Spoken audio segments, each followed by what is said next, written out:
Alors, à mon retour, c'est là que le docteur Brouillard, qui était le médecin de famille qui faisait de la médecine fonctionnelle, je ne sais pas s'il y en a certains d'entre vous qui le reconnaissent, je sais que plusieurs reconnaissent son visage parce qu'il a été plusieurs fois à Denis Lévesque, et en fait, c'est là, quand il a su que moi j'avais fait ma certification, il était tellement content parce qu'il disait ah, enfin une nutritionniste qui a fait, qui est un peu le meilleur des deux mondes, parce qu'il avait beaucoup de misère à collaborer avec des naturopathes parce qu'ils n'avaient pas le même bagage biochimique, scientifique, universitaire.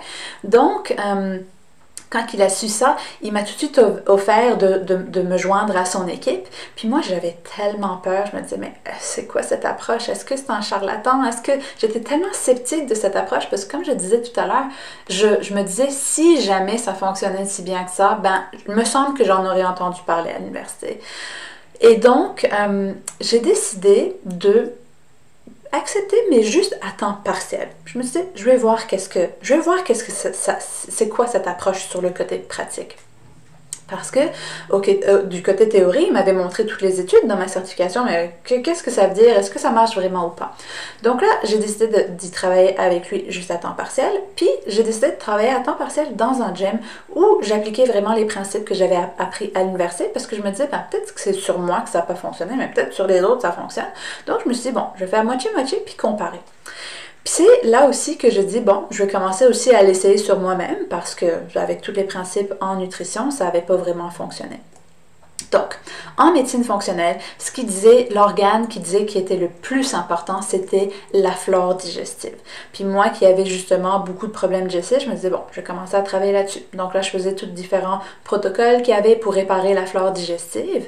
Puis là, tout d'un coup, j'ai comme plus de ballonnement, plus de gaz après mes repas. Puis là, j'ai comme, attends une seconde. Moi, je pensais que c'était normal d'être plus ballonné après les repas parce que, ben, il y a de la nourriture. Donc là, j'étais comme, oh my god, c'est pas normal d'être ballonné après avoir mangé ou d'avoir des gaz. Je comprenais pas, je pète plus. Moi, je croyais que c'était normal. Puis là, je suis comme, oh, ok. Puis je me sentais tellement mieux, la plus belle selle que j'avais jamais vue. Je dis, ok, bon, ça fonctionne à ce niveau-là.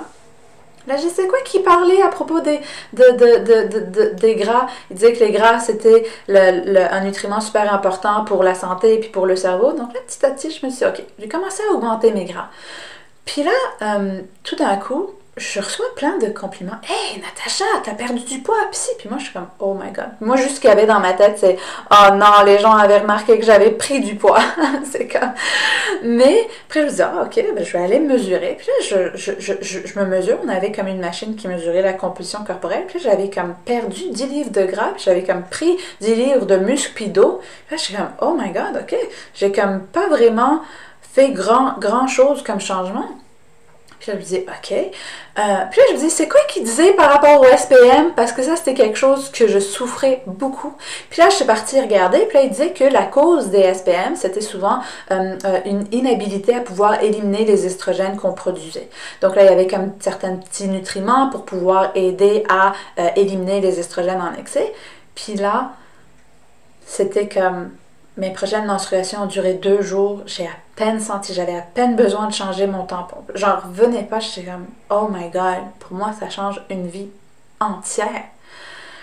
Donc là, c'est là que, avec le temps, j'ai commencé à voir aussi ce que je voyais chez les personnes, les différents clients de différentes places. Puis ce que j'ai remarqué, c'est que dans le gym, j'avais quand même des résultats. Environ 50% des gens avaient des résultats, on comptait leurs calories, etc. Ils perdaient du poids, ils étaient contents. Puis, chez l'autre 50% de gens qui avaient des problèmes digestifs, des problèmes hormonaux, ménopause, problèmes de sommeil, stress, toutes ces personnes-là qui avaient un de ces symptômes-là, ils n'arrivaient pas à avoir des résultats. Puis ils arrivaient dans mon bureau puis ils me disaient, Natacha, je te jure, voici mon journal alimentaire, je te jure, je mens pas, pourquoi ça fonctionne pas, je mets tellement d'efforts. Puis en dedans de moi, je savais qu'ils me mentaient pas, j'avais vécu la même chose que eux. Donc, c'est là qu'avec le temps, en fait, pas longtemps après, j'ai décidé d'arrêter le gym, puis je me suis focalisée sur l'approche de la médecine fonctionnelle. Puis avec le temps, j'ai vu que je voulais juste pratiquer de l'approche de la médecine fonctionnelle. Donc, c'est là que j'ai décidé de ne plus être nutritionniste, puis de me focaliser vraiment sur cette approche. Puis en fait, j'ai été très, très chanceuse. Parce que le docteur Brouillard, lui, il avait une expertise, même si à la base c'était un médecin de famille, tous ses collègues médecins de famille lui référaient les cas plus complexes parce que lui, à la base, il s'est intéressé dans cette approche parce que sa femme avait des gros problèmes de douleur. Et même s'il l'amenait chez différents chirurgiens, etc., c'était dans son dos le problème. Et donc, il s'est vraiment spécialisé dans la douleur et dans les cas très complexes de maladies auto-immunes, la sclérose en plaques, différentes maladies très complexes. En fait, c'était beaucoup tout ce qui était douleur chronique, fatigue chronique, donc fibromyalgie là-dedans aussi. Puis donc, moi, j'ai été très chanceuse parce que non seulement j'avais eu la théorie du cours, de la certification, mais là, j'ai pu voir comment l'appliquer sur des cas très, très complexes et voir des résultats extraordinaires chez des personnes qui avaient des maladies super complexes. Donc, ça n'a pas été longtemps après que j'étais convaincue de cette approche, non seulement sur moi-même, mais chez les autres. Et donc, finalement, l'effronté qui me disait qu'il me manquait des connaissances, il avait pas tort. Et j'ai décidé de le marier. Donc oui, ça c'est mon bouquet de fleurs qui a un artichaut puis des brocolis parce que l'alimentation ça a toujours été mon fort. Puis même Philippe, l'effronté, avait des asperges. Puis justement en 2015, quand son père a décidé de prendre sa retraite, c'est là qu'on a on a continué en fait la mission avec l'approche de la médecine fonctionnelle. Et donc, voici un peu mon aventure dans la santé. Donc, si jamais vous m'écoutez et que mon histoire vous parle et que vous vous reconnaissez dans certaines des erreurs ou des défis que j'ai affrontés, je veux juste que vous compreniez que, en fait, je veux pas que vous culpabilisez, d'accord? C'était pas de votre faute. Le problème, c'est notre système de santé, c'est le modèle. C'est pas non plus les professionnels. Moi, j'avais appris, j'avais vraiment appris ce que j'avais appris, puis j'appliquais ce que j'apprenais. Et même si le nom de l'approche s'appelle médecine fonctionnelle, je veux juste clarifier que je ne suis pas médecin, même si je parle de flore digestive, je ne suis pas gastro-entérologue, même si je parle d'hormones puis de gestion de stress, etc., je ne suis pas psychologue, je ne suis pas endocrinologue, et donc il faut toujours consulter votre médecin avant d'apporter tout changement à médication, à quoi que ce soit comme approche que vous voulez faire. Puis on n'est pas une clinique médicale, on n'est pas affilié à aucune clinique médicale. Le docteur Brouillard, comme je dis, il a pris une retraite, puis il a juste certains cas qu'il fait pour des cas de douleur. Il a comme une petite méthode avec des injections de ce qu'on appelle la prolothérapie. Il en parle en détail dans son livre La douleur repensée, mais en gros, il prenait plus de cas de médecine fonctionnelle. Il travaille comme une journée par mois ou quelque chose comme ça. Donc, comme je disais, nous, on ne fait pas de suivi médical, mais on fait vraiment l'approche fonctionnelle, disons.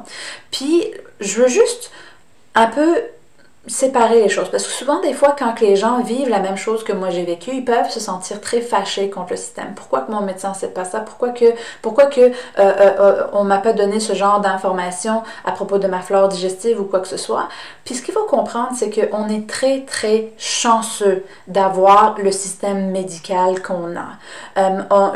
On a les meilleurs médecins, chirurgiens, le tout couvert gratuitement par la RAMQ, puis ils ont les meilleures intentions avec les connaissances qu'ils ont. Moi, je le comprends beaucoup parce que j'ai déjà été de l'autre côté de la ligne où on ne m'avait pas donné les preuves scientifiques et donc c'est normal que j'étais sceptique. Et c'est normal que vos professionnels aussi soient sceptiques. Puis il y a tout genre de raisons, je pourrais faire une vidéo si jamais vous voulez savoir pourquoi ça avance pas aussi rapidement au Québec puis au Canada qu'aux États-Unis, parce qu'aux États-Unis, quasiment si un médecin ne fait pas cette approche, ben il perd ses clients puis les clients vont autre part, donc c'est très très avancé aux États-Unis, alors qu'au Canada on est encore beaucoup en retard, disons.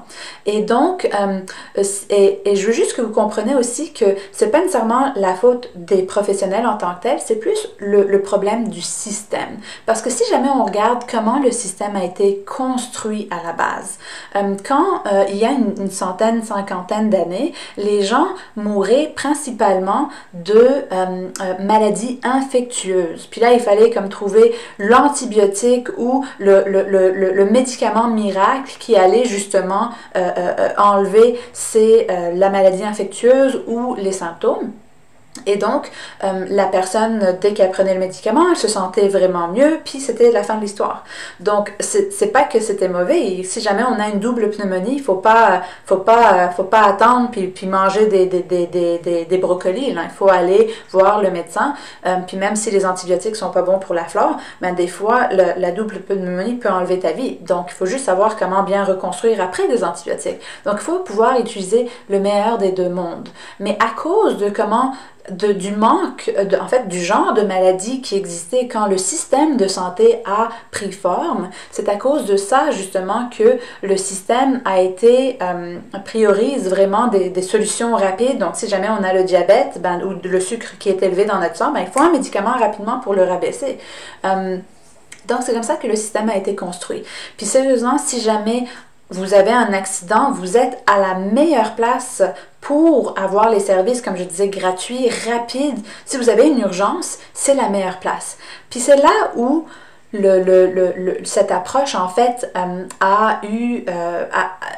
c'est là où, avec le temps, justement, on a arrêté d'avoir des maladies plutôt infectieuses ou urgentes. Puis c'est là que je veux juste vous donner un exemple pour que vous compreniez un peu plus concrètement c'est quoi la différence avec le problème du système. Parce que disons que vous avez une maison en feu. C'est qui que vous appelez? Vous appelez les pompiers, n'est-ce pas? Puis une fois que le feu est passé, est-ce que vous appelez encore les pompiers pour reconstruire votre maison? Parce que c'est justement ça le problème de notre système de santé. Il est excellent pour enlever le feu, enlever l'urgence, mais après, il n'a pas été adapté à pouvoir aider les gens à reconstruire la maison. Puis c'était justement ça la mission des médecins qui ont voulu partir la certification de médecine fonctionnelle. C'était, OK, qu'est-ce qu'on peut faire pour le après? Pour qu'ils n'aient pas besoin, par exemple, si jamais le sucre dans le sang est élevé, oui, on va donner le médicament pour le diabète, mais après, c'était quoi la cause pour qu'on se retrouve pas à avoir besoin de cette béquille, disons, sur le long terme. Et donc, j'aime beaucoup montrer cet exemple parce qu'il rend les choses un peu plus concrètes. Donc, pourquoi, si jamais on ne s'attend pas à ce que les pompiers reconstruisent notre maison, pourquoi est-ce qu'on s'attend à ce que le système médical qui est fait pour les urgences nous aiderait à reconstruire notre santé? C'est là qu'il faut qu'on se responsabilise un peu parce que, rappelez-vous, l'assurance maladie, c'est de l'assurance maladie, c'est pas de l'assurance santé. D'accord? Donc, c'est là que vous voyez qu'il va falloir prendre d'autres actions. C'est sûr que moi, j'ai déjà enseigné à l'Université de Montréal. J'essaie de faire le plus que je peux pour transmettre ces informations-là, mais ça prend du temps des fois à changer. Et donc, malheureusement, à cause que notre système est beaucoup basé sur l'urgence, mais lui, il ne s'adapte pas encore pour faire de la prévention. C'est à cause de ça que moi, je pense que le système de santé est comme une béquille inconsciemment, parce qu'il nous éduque en fait à attendre que là, on ait un problème pour agir. Et donc, inconsciemment, ça nous enseigne un peu comme, disons, vous partez chez votre médecin, puis là, vous lui dites, OK, j'ai mal au ventre, j'ai ci, là, il fait les tests, tout est normal, tout est encore beau. Donc là, peut-être à chaque 2-3 ans, il va les refaire pour vérifier. Mais tant que tout est encore beau, il recommande rien. Et donc, c'est là que, à cause de ça, on a l'impression que tout est correct tant qu'on n'a pas de maladie. Et donc, souvent, on va avoir tendance à procrastiner puis attendre avant d'agir. Et c'est drôle parce que nous, nos programmes cliniques avec la méthode PASS, on a plusieurs médecins, quasiment les infirmières sont la profession qu'on voit le plus parce que justement, eux, ils sont dans le domaine de la santé puis ils savent les limites justement de ce qu'ils apprennent. Donc, c'est quand même assez drôle de voir comment on en a beaucoup qui viennent nous voir parce que justement, ils ont des problèmes de santé puis ils comprennent pas trop pourquoi. On a plusieurs spécialistes qui l'ont fait, plusieurs aussi professionnels qui nous réfèrent.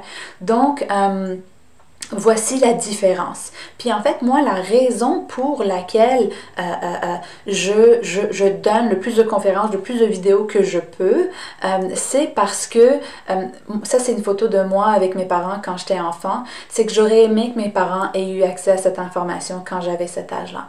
Parce que imaginez, toutes les douleurs, les maux de tête, les migraines, les problèmes digestifs, les SPM douloureux, abondants, c'est sûr que moi, je m'étais fait avec ça.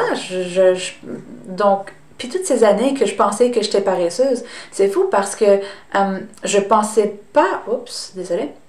Je pensais pas que c'était possible, justement, Moi, j'avais toujours voulu avoir j'avais choisi la nutrition parce que j'aimais... Moi, en fait, à la base, j'aimais beaucoup les mathématiques, puis les arts, la physique. Donc, moi, je voulais aller en architecture, mais je me voyais pas avec mon énergie. Disons que je pensais que j'étais paresseuse, de pouvoir... mon manque de discipline, que je pensais, de pouvoir avoir des contrats, puis des choses à remettre. Donc là, je me disais, ben, qu'est-ce que j'aime faire d'autre? Puis j'aime la nutrition. Donc, je vais aller apprendre ça, puis en même temps, je saurais quoi manger et nourrir mes enfants, ma famille, quoi que ce soit. Parce que je sais que la plus grosse crainte de l'être humain est de ne pas être en mesure de fournir à sa famille, en fait, puis de ne pas pouvoir leur donner le meilleur. Et donc, c'est pour ça, justement, que j'essaye de donner le plus de conférences parce que je veux jamais qu'aucune personne comme moi ou aucun parent se pose des questions à propos de pourquoi qu'on a ces symptômes, puis je veux que personne soit obligé d'être dépendant de quelque chose ou d'avoir un fardeau au niveau de leur santé. Donc, c'est ça mon objectif. Puis c'est quand même assez drôle parce que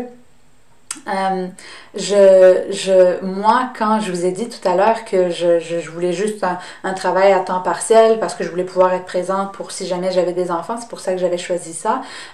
C'est drôle parce que si on regarde un peu ce qui m'est arrivé après, j'ai tellement découvert quelque chose que je suis tellement rendue passionnée que moi qui voulais jamais, qui avait vu mon père être entrepreneur puis travailler tellement d'heures puis être fatigué, puis moi je voulais jamais avoir une entreprise ou quoi que ce soit, puis aujourd'hui, non seulement j'ai aidé dans l'écriture, la recherche scientifique du livre du docteur Brouillard, mais aussi il y a L'Oréal qui m'ont demandé d'être experte au niveau de l'alimentation. J'ai été conférencière dans différentes entreprises, j'ai écrit des articles de magazines, des différents blogs, et donc plein d'opportunités que jamais j'aurais cru même pouvoir faire.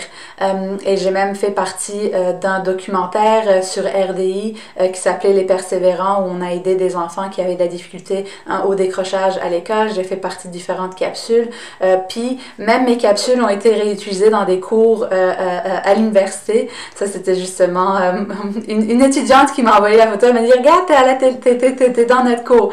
Donc, vraiment, de voir ce qui s'est ouvert à moi en retrouvant la santé. Je pensais pas que c'était possible avant de connaître toute cette information-là.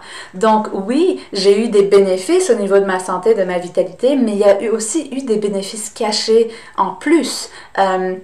Qui m'a permis de vraiment retrouver une passion puis vivre encore plus des rêves que je pensais même pas que j'avais.